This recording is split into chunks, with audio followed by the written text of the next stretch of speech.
చూడండి, మీరు పిలిచారా నన్ను?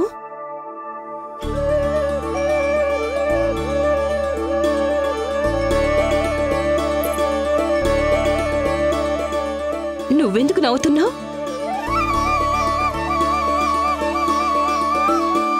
ఇక మీరు కూడా ఏదో మారినట్టుగా కనిపిస్తున్నారు. పూజ చేశాక కాస్త శాంతి లభించిందా? శాంతే కాదు యశోద, స్వామి నారాయణుడు ఈ సమస్యకు పరిష్కారం కూడా చూపించాడు. నేను కేవలం నా పనిని చేస్తాను. రేపు కంసుని కలవడానికి మధుర వెళ్తాను. ఆ దుష్టుడి ముందుకు వెళ్ళవలసిన అవసరం వద్దు. నేను వాడి దగ్గరికి మిమ్మల్ని వెళ్ళనివ్వను. చూశారు కదా మీరే, మన ఊరి వాళ్ళందరినీ ఎలా చిక్కుల్లో పడేశాడో. ఖచ్చితంగా మిమ్మల్ని కూడా అదే ఉద్దేశంతో పిలుస్తున్నాడు. మీరు నవ్వుకుంటున్నారేంటి ప్రభు? కొద్దిసేపటి క్రితం అమ్మ అందరికీ నన్ను అంటే శ్రీమన్నారాయణుణ్ణి నమ్మాలని చెప్పి వచ్చింది. ఇప్పుడు చూడు, తనే బాధపడిపోతుంది. అస్సలు విచారించవద్దు యశోద. నిన్ను శ్రీమన్నారాయణుడు నిన్ను ఎలాంటి చిక్కుల్లో పడనివ్వడు. ఆయన ఇక్కడే ఉన్నాడు, మనతో పాటు. ఇక్కడే ఉన్నారంటే అర్థమేంటండి? నువ్వే అన్నావు కదా ఆయనని అన్ని ప్రదేశాల్లో చూశానని. మన ఇంట్లో, గోకులంలో. అందుకనే నువ్వు చింతించకు. నన్ను నా కర్తవ్యాన్ని చేయనివ్వు. రేపు తెల్లవారుజామునే మధురకు బయలుదేరతాను. అసలు మన నుంచి తనకేం కావాలో తెలుసుకుంటాను.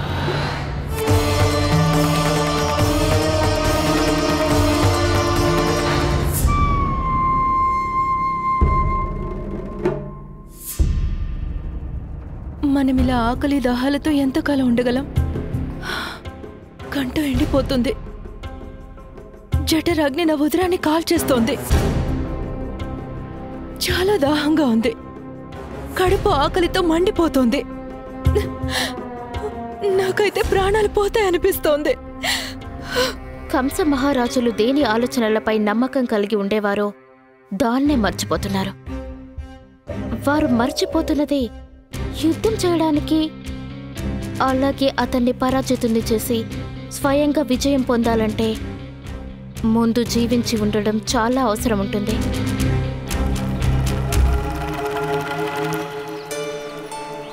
స్వామి నాకేదైతే దృశ్యం చూపించారో అది ఏ విషయానికి సంకేతం?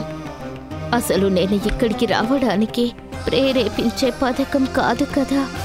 చాలా ఆలోచించాక తెలిసిన విషయం, కంసుడు ఇంకా వ్యాపారి కలిసి మనతో చేసిన కుట్ర వల్ల దాని నుంచి ఎలా బయటపడగలం? కానీ ఇంట్లో ఆడవాళ్ళు చింతలో ఉన్నారు.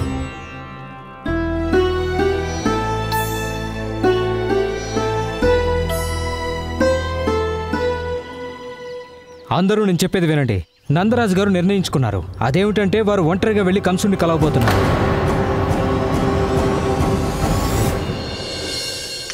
ముందే ఊరి వాళ్ళ నుంచి పాలు, పెరుగు, వెన్న, నెయ్యి లాగేసుకున్నాడు. మరింకా కుండలతో ఇవన్నీ ఎందుకు తీసుకువెళ్తున్నారు? యశోదా, తను దుష్టుడే, దుర్మార్గుడే. కానీ మనకు మహారాజు కదా.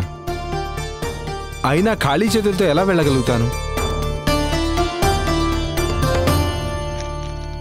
నువ్వు జాగ్రత్తగా ఉండు.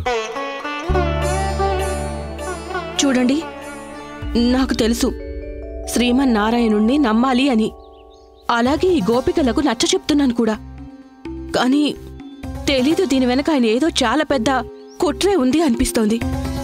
లేకపోతే మిమ్మల్ని ఒక్కరినే ఎందుకు రమ్మంటారు? ఆయన నన్నెందుకు పిలిచారో నాకు బాగా తెలుసు యశోద. కానీ అది నీకు చెప్పను. నిన్ను బాధ పెట్టడం నాకు ఇష్టం లేదు.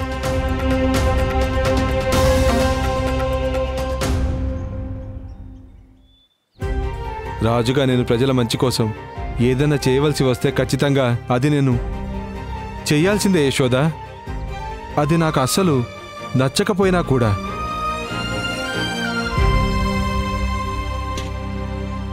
హే నారాయణ, నా సందేహాన్ని తీర్చు. ఆ దుష్టుడి ముందుకు వెళ్ళవలసిన అవసరం రాకుండా ఉండేలా చూడు.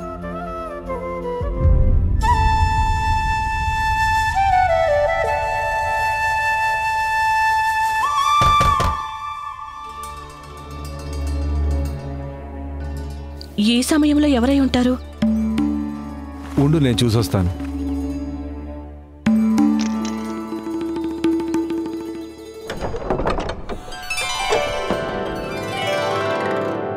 పూర్ణ చిన్నమ్మ, మీరా? యశోదా,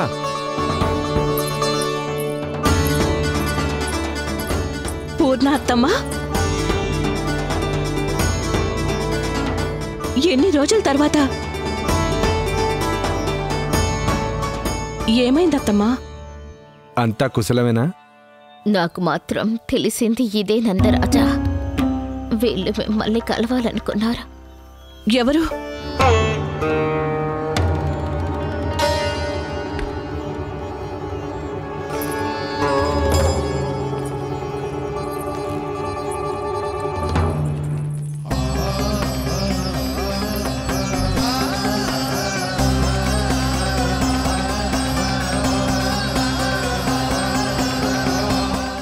ఇంత పొద్దునే మీరందరూ ఇక్కడ?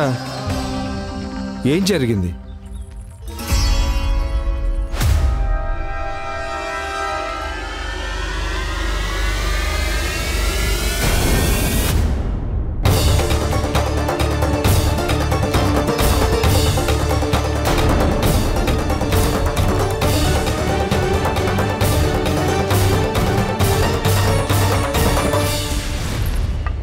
మా అమ్మాయికి యశోదా, గోకుల వాసుల్ని మోసం చేసిందే కాకుండా ఇక్కడికి రావడానికి నీకెంత ధైర్యం? యశోదా, అడగండి, అడగండి విని ఇక్కడేం చేస్తున్నారు? యశోదా,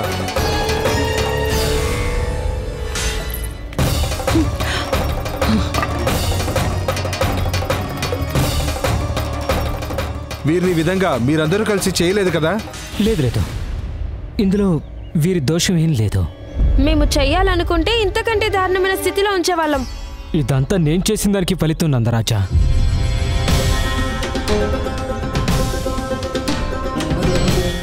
ఎందుకంటే తను చేసిన దానికి శిక్ష లభించింది.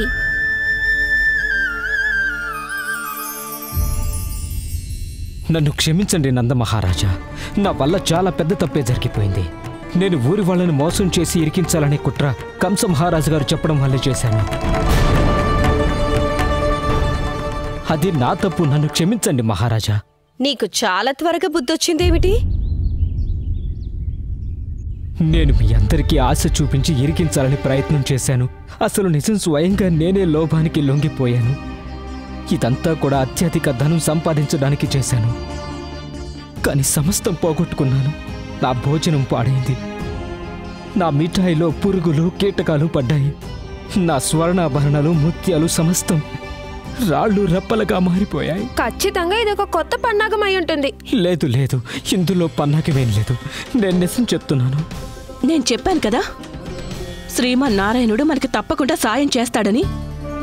ఆ దుష్టుడు అత్యాచారికి దూతగా వచ్చావు కదా, ఇదే కదా జరగాల్సింది. మరి స్వయంగా శ్రీమన్నారాయణుడే న్యాయం చేశాడు మీ అందరికీ.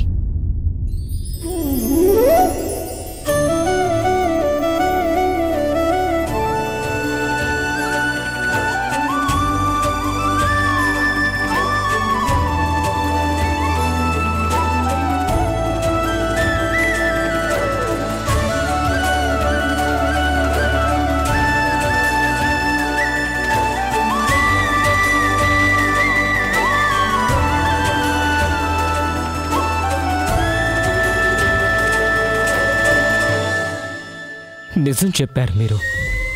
చేసిన కర్మలకు ఫలితం చచ్చాక లభిస్తుందంటారు. కానీ మీ శ్రీమన్నారాయణుడు ఈ జన్మలోనే నా కర్మలకు ఫలితాన్ని ఇచ్చేశాడు.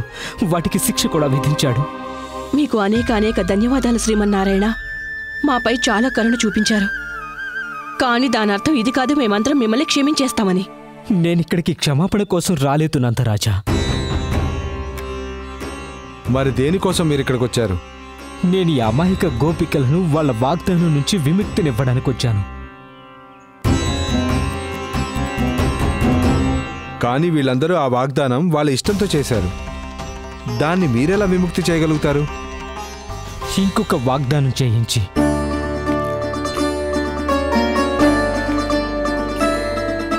మీరందరూ భగవంతుడైన శ్రీమన్నారాయణుణ్ణి సాక్షిగా ఈ వాగ్దానం చేశారు. అది మీ అన్నం, సమస్త పాలు, పెరుగు, వెన్న, నెయ్యి మీరు కేవలం నాకే ఇస్తారని. ఈరోజు ఆ శ్రీమన్నారాయణుణ్ణి సాక్షిగా చేసుకుని నేను మీతో వాగ్దానం చేయిస్తున్నాను. మీ అన్నం సమస్తం పాలు, పెరుగు, వెన్న, నెయ్యి వాటిలోంచి మీరు నాకు ఒక్కటి కూడా ఇవ్వనవసరం లేదు. ఇంకా దేనికోసం చూస్తున్నారు? వాగ్దానం చేయండి. మేమందరం శ్రీమన్నారాయణుడిని సాక్షిగా వాగ్దానం చేస్తున్నాం. ఈ రోజు నుంచి పాలు, పెరుగు, వెన్న, నెయ్యి మీకు ఇవ్వడం లేదు. యశోద గారు, మీరు నిజం చెప్పారు. మనం నారాయణుడిపై నమ్మకం పెట్టుకుంటే మన కార్యాలన్నీ సులభంగా జరుగుతాయి. నేను అనుకుంటున్నాను ఈ వ్యాపారి నేర్చుకున్నట్టే మీరందరూ కూడా గుణపాఠం నేర్చుకున్నారని. అవును నందరాజు, మా తప్పుతో మాకు బుద్ధి వచ్చేసింది. ఇక మీదట మేమెవ్వరూ చూపిన అత్యాశకు లొంగిపోము. ఎప్పుడైతే తప్పు చేశామని తెలిసి వస్తుందో అప్పుడది ఒప్పుకొని పాఠం నేర్చుకోవాలి. హాహా, ఈ ఘటనతో నాకు కూడా బుద్ధొచ్చింది. అందుకే నేను వాగ్దానం చేస్తున్నాను, ఇవాల్టి నుంచి మొత్తం పాలు, పెరుగు, వెన్న, నెయ్యి వీటిపై మొట్టమొదటి అధికారం ఆవు దూడలకే ఉంటాయి.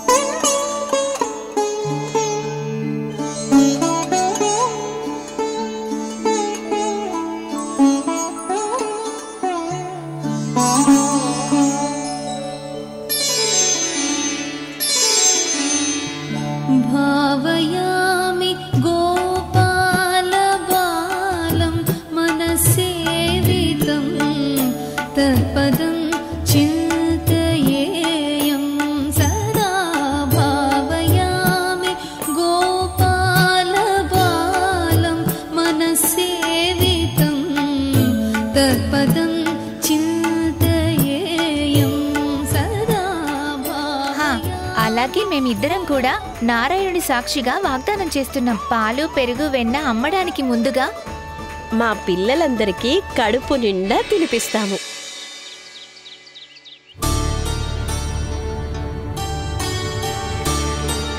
అమ్మా, నానమ్మ, త్వరగా పదండి.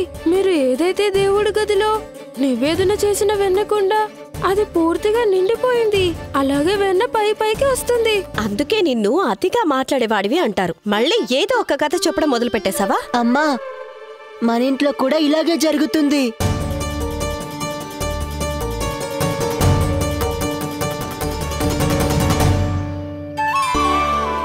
యశోద, అటు చూడు. మీ వెన్నతో నిండి ఉన్న కుండలో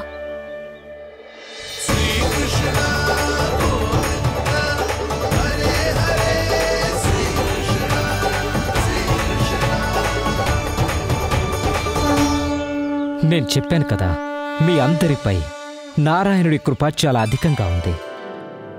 ఏ విధంగా మీరు మీ తప్పును ఒప్పేసుకున్నారో భగవంతుడు మీ వెన్నకున్న హానిని తీసిపడేశాడు.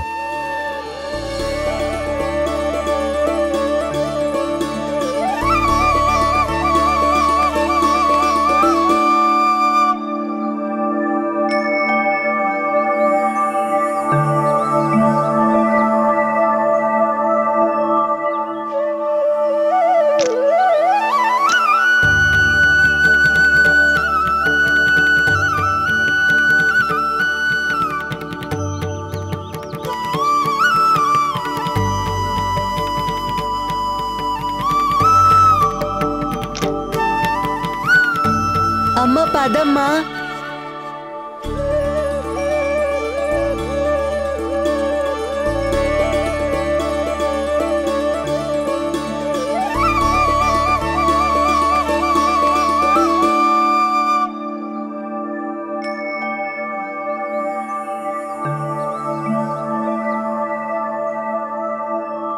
ఏ కృష్ణయ్యను నమ్మను నేను. నేను ఇక్కడికి వచ్చిన కొద్ది సమయం ముందు తన లీలలు చూపించాడు నాకు. లేదా ఆ నిర్దోషైన చుట్టుపక్కల జరిగే ప్రతి సంఘటనతో ఏమీ తెలియని వాడిలా కూర్చున్నాడు.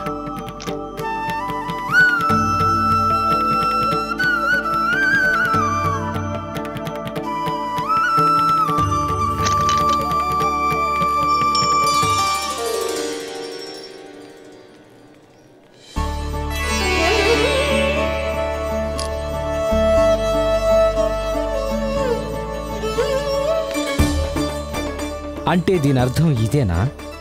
మనం మంచి కర్మలు చేసినప్పుడు మనకు పుణ్యం లాభం లభిస్తుంది.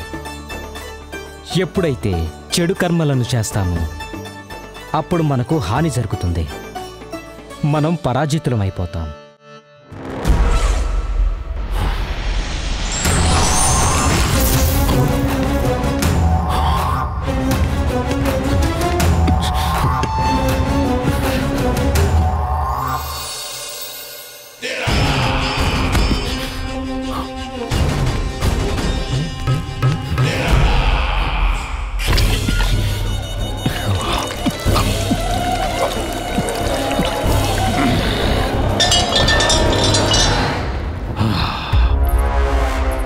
అస్తి ప్రాప్తి. నేను చెప్పాను కదా ఈ మాయ అంతా ఆ విష్ణు అవతారానిదే అని. అరే వాడు అంత శక్తిశాలి కూడా కాదులే. తన మాయా ప్రయోగం తగినంతసేపు చేయగలిగే విధంగా, అలాగే నన్ను పరాజయం స్వీకరించే విధంగా వివసుణ్ణి చేయగలగడం.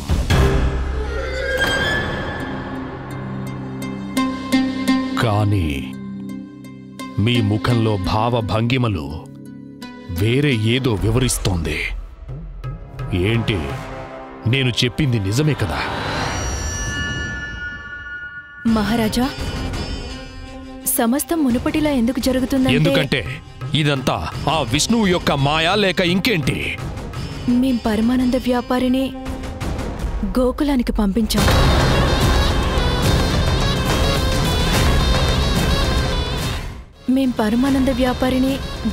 పంపించాం. ఆయన గోకులవాసులతో చేయించుకున్న వాగ్దానం నుండి విముక్తులను చేయడానికి.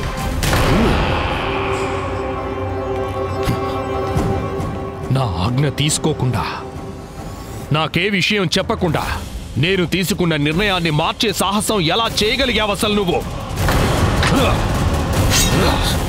మేము మీ ఆలోచన విధానాన్ని అనుసరించాం మహారాజా. మీరేగా చెప్పారు, జీవితం సంకటంలో ఉన్నప్పుడు అభిమానం అర్ధహీనమవుతుంది. ఎప్పుడైనా ప్రాణాల మీదకొచ్చినప్పుడు అది గౌరవం, స్వాభిమానం సమస్తం నిరర్ధకమవుతాయి. ఆకలి దప్పికలతో మీరు కూడా దుర్బలులైపోతారు మహారాజా. ఇక మీ సేన ఇంకా సేవకులు తమ ప్రాణాలు దక్కించుకోవడానికి మీకు దూరమైపోతారు. మీకు ఆ విష్ణు అవతారానికి మధ్య 4 ఏళ్లుగా జరుగుతున్న ఈ సంఘర్షణలో ఇది కేవలం ఒక సూచన మాత్రమే మహారాజా. ఒకవేళ మనం కనుక ఈ సూచన పట్టించుకోకపోతే మనం మిగలం.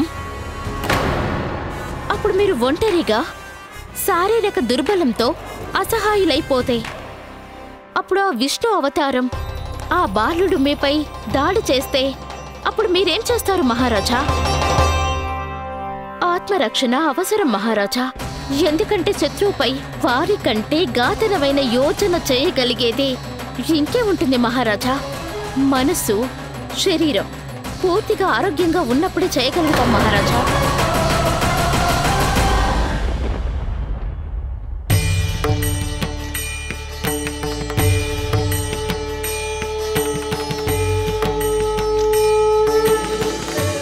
నిజం చెప్పు, ఇదంతా చేసింది నువ్వే కదా? మీరు చాలా దూరం నుంచి వచ్చారు కదా, ఆకలిగా ఉండుంటుంది. నేను వెన్న తీసుకురానా? ఇవాళ గోకులమంతా వెన్న ప్రవహిస్తుంది. ఇదంతా నీలీలే కదా? నేనిప్పుడే వెన్న తెస్తాను.